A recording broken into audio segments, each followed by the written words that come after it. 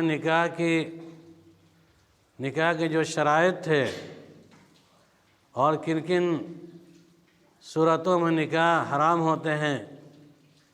حلت و حرمت کے مسئلوں کو بھی اجاگر کیا تھا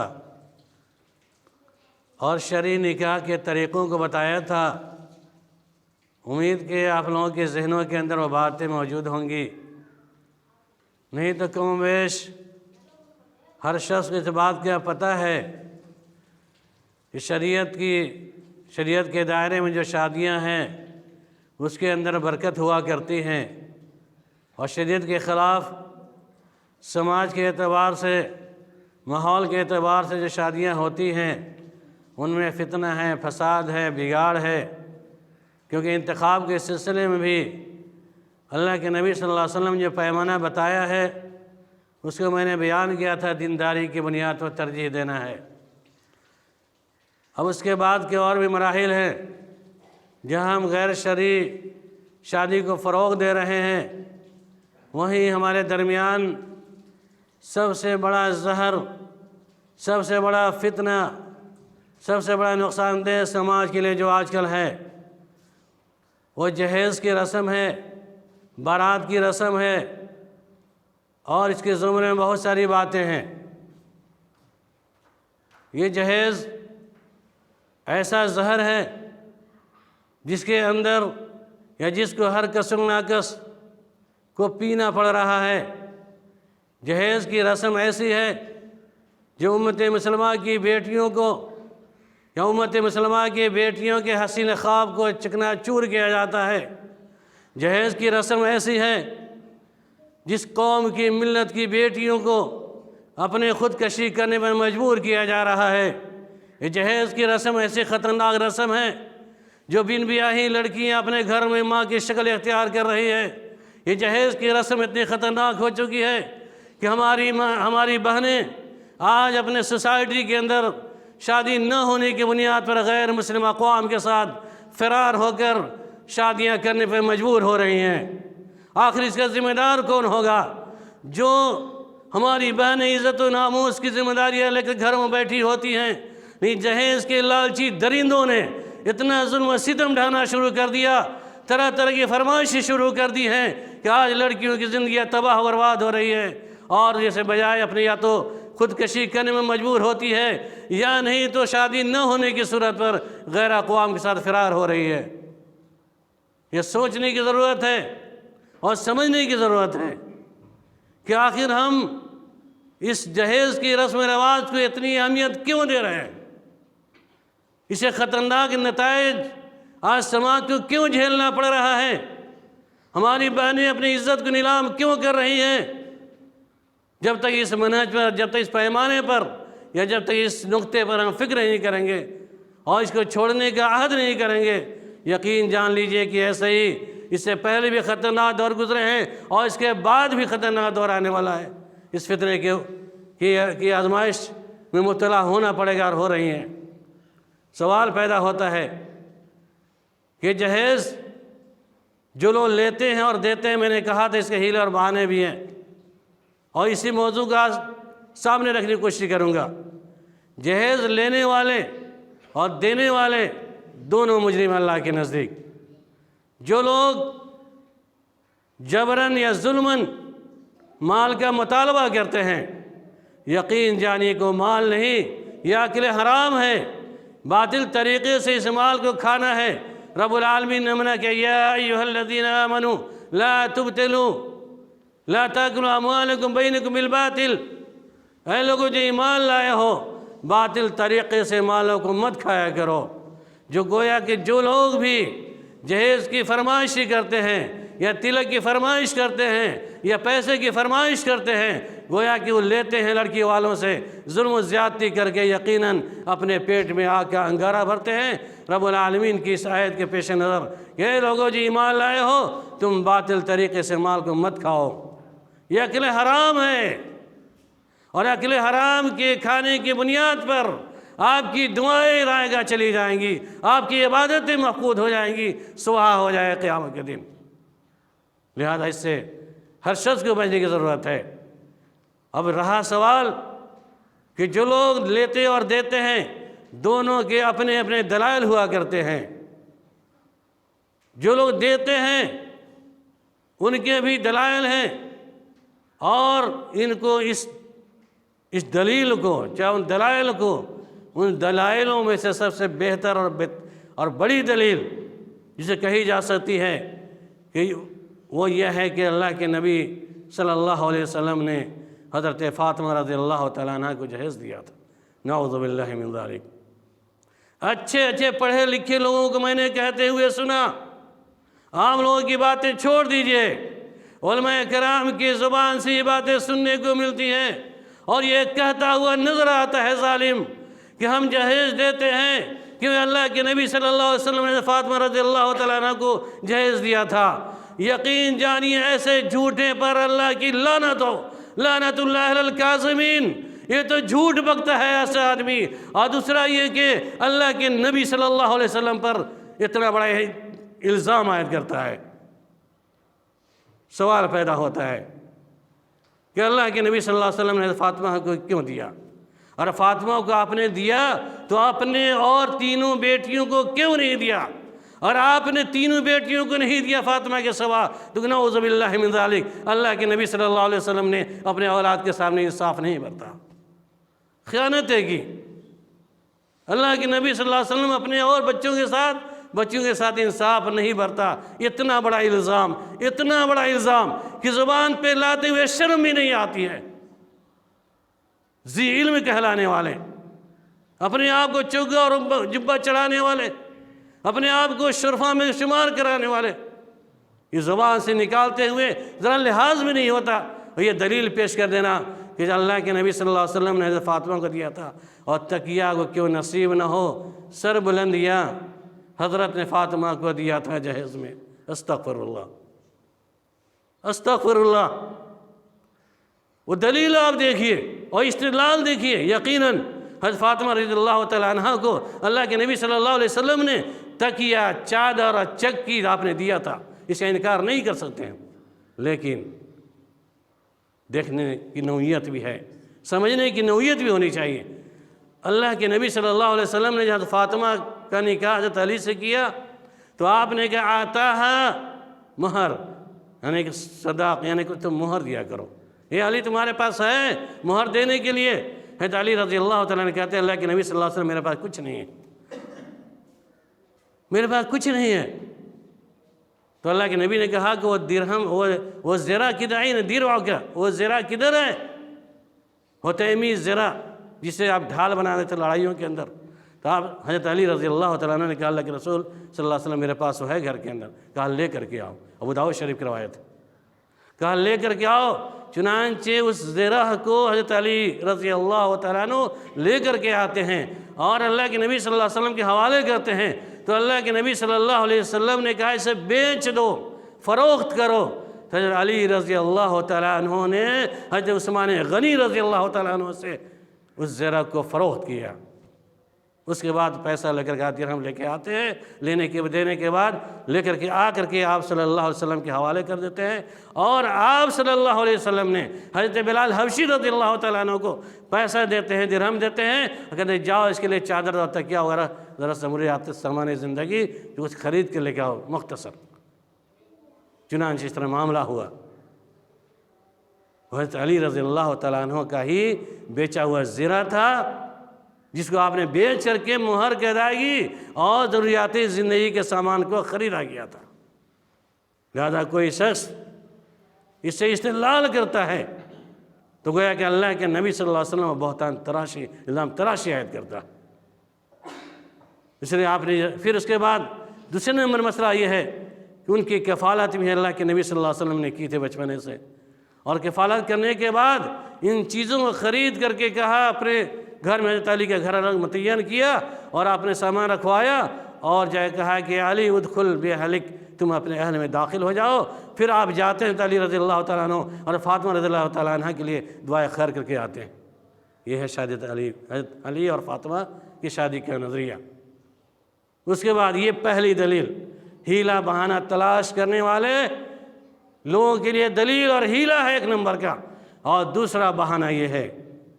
دوسرا ہیلا اور بہانہ یہ ہے، یہ لڑکی والوں کے بہانے کہ ہم کیوں نہیں دیں، اللہ کے نبی نے تو دیا تھا حضرت فاطمہ کو۔ اور دوسری دلیل یا دوسرا بہانہ یہ ہے، یہ کہتے ہیں ہم تو اپنے لڑکیوں کو ہم اپنے بطور تحفہ دیتے ہیں، بطور تحفہ ہم پیش کرتے ہیں، فرنیچر، پلنگ، جتنے بھی سامان ضروریات زندگی ہے ہم بطور تحفہ اور ہدیہ دیتے ہیں۔ گویا کہ جہیز کا دوسرا نام ہدیہ رکھ لیا ہے اپنے سے لوگوں نے۔ سوال پیدا ہوتا ہے ہدیہ کس کو کہتے ہیں؟ ہدیہ کیا ہے؟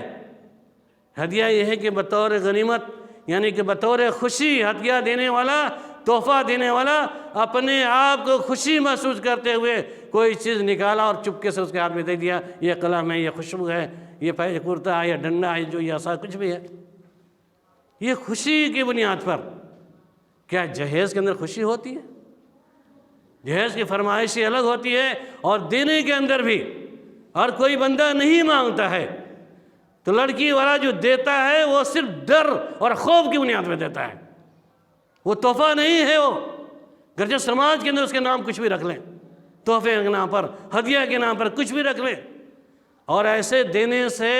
یقین جانے کی ایک کنواں جس کو کہتے ہیں ذرہ برابر بھی ثواب نہیں ہوگا۔ کوئی سے تحفہ کی تصور کر کے، ہدیہ تصور کر کے، تعویل کر کے جہیز کے پورے فرمائش کو پورا کرے، یا لڑکی کے رہنے سہنے کا پورا انتظام کر کے پورے گھر کو بھر دے اور کہے کہ میں تو تحفہ دے رہا ہوں، یقین جانیے اس تحفے کے اندر جو ثواب ہے جو اللہ کے نبی صلی اللہ علیہ وسلم اور صحابہ کرام دیا کرتے تھے، اور آپ جو تحفے کے نام پر جہیز کے سامان کو پورا کر رہے ہیں، اس میں ثواب نہیں ملنے کو ہے، یقیناً ایک ذرہ برابر بھی ثواب نہیں ملے گا۔ کاش ان ہدیہ دینے والوں کے سامنے یا ان تحفہ دینے والوں کے سامنے یہ بات ذہن نشی ہوتی، یا اپنے ذہنوں میں بٹھایا ہوتا کہ آج سماجی بنیاد پر سماج کو دیکھا دیکھی ہم اتنی فرمائش کے سامان ہم پورے کر رہے ہیں، سمدھی کو خوش کرنے کے لیے، دلہا کو خوش کرنے کے لیے، لوگوں کو خوش کرنے کے لیے۔ یقیناً اگر اس کے دل میں بات بیٹھی ہوتی تو یہ کہہ دیتا کہ میں کنواں بھی دینے والا نہیں ہوں، انشاءاللہ شادی کے بعد میں وصیت کر کے جاؤں گا، جو میرے بیٹی کا جو حق ہے میں اس کو دلا کر رہوں گا، یا تو میں اپنے سامنے دیکھ کر جاؤں گا، نہیں تو اپنے بیٹے میں وصیت کروں گا۔ یہ ہے جائز، اس کو دینے میں ثواب ہے، اور آپ کے حقوق جو ان کے عائد ہیں اس حقوق کی ادائیگی ہوگی۔ کاش کے مسلمان، کاش کے لڑکی والے حضرات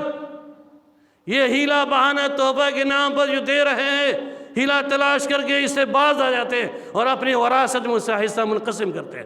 تو ثواب کے حقدار ہوتے۔ یہ ایسا نہیں کرتے، اور دیتا بھی ہے تمہارے ڈر کے دیتا ہے، یقیناً اس کے اندر یہ دل میں خوف لاحق ہوتا ہے، اگر ہم نے بیٹی کے جہیز کو پورا نہیں کیا تو سمدھی اور نوشہ داماد دونوں ناراض ہوگا، سماج کی لوگ بھی کہیں گے یہ کیسا فقیر ہے جو اپنے بیٹی کو رخصتی اور کچھ نہیں دیا۔ یہ نظریہ ہے، آپ کے دل کے اندر خوف اور ڈر محسوس ہوتا ہے۔ ڈر پیدا کرے اللہ سے کہ اگر ہم نہیں دیتے ہیں جو اس کا حق ہے لڑکیوں کا، وہ وراثت کا حق ہے، مال کے اندر تقسیم ہے کہ ہم جتنی بھی دولتیں اللہ رب العالمین نے ہمیں میسر کی ہیں اس میں سے اس کا حصہ متعین کر کے جائے۔ یقین اس ڈر سے، اللہ کے ڈر سے ان چیزوں کی نکالتے ہیں تو جہیز سے زیادہ بہتر اس کے لیے ذریعہ بنے گا، اس کو ادا کرنے کی ضرورت ہے۔ لہذا یہ کہنا ہم تحفہ دیتے ہیں اور خوشی میں دیتے ہیں، یہ آپ کی خوشی نہیں، یہ سماج کی خوشی ہے، سمدھیانے کی خوشی ہے، اور آپ خوشی چاہتے ہیں تو اللہ کے واسطے اس کے حقوق کو ادا کریں اور اس سے باز آ جائیں، کیونکہ اس میں ثواب نہیں ہے اور رسم و رواج کو بڑھانا ہے۔ اسی تیسرا بہانہ یہ ہے جہیز دینے والوں کا کہ بھائی ہم کچھ لیتے دیتے نہیں ہیں، ہمیں کچھ نہیں لینا ہے۔ اب لڑکے والے کا بہانہ سنیے، لڑکے والے کہیں گے ہم تو ماشاءاللہ اللہ کا مجھے خوف ہے، شادی کرنی ہے، لڑکی دیندار ہونی چاہیے، ٹھیک ہے لڑکی مجھے پسند ہے، آپ مجھے کچھ نہیں دیجئے، مجھے نہیں چاہیے، آپ کی دولت مجھے نہیں چاہیے، آپ اپنے بیٹی کو جو دینا چاہے دے دیجئے، ہم خوش ہیں۔